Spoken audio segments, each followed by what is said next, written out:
भैया छोट लियला के अपार सफलता के बाद हमारे भोजपुरी के पावर स्टार पवन सिंह एक और गाना लेके आ चुके हैं, जिस गाने का नाम है चोलिया प। जी हाँ, इसका टीजर आज ही रिलीज हुआ है और कल जो है ये गाना रिलीज होने वाला है। लेकिन आपको बता दें कि जैसे पिछले गाने का विरोध किया गया, जिसमें जो है आप लोगों को नजर आया होगा कि पावर स्टार पवन सिंह ने जो है क्या गलती किया होगा और उसको जो है अभी तक उसका विरोध चल रहा है। लेकिन उसी पे जो है फिर से पावर स्टार पवन सिंह एक गाना लेके आते हैं और वो भी जो है वैसा ही नाम निकलता है। जी हाँ, अभी तो गाना का नाम जो है बस फाइनल हुआ है, अभी गाना कैसा है ये कोई नहीं जानता है। चोलिया प क्या कुछ नहीं पता है हम लोगों को, जब गाना आएगा तब पता चलेगा कि चोलिया प क्या। तो आपको बता दें कि ये जो गाना है उसको गाया है पावर स्टार पवन सिंह और अंजन बिंदु ने।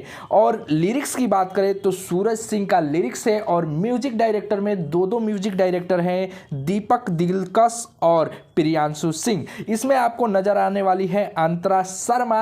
वीडियो जो है वो कमाल का शूट किया गया।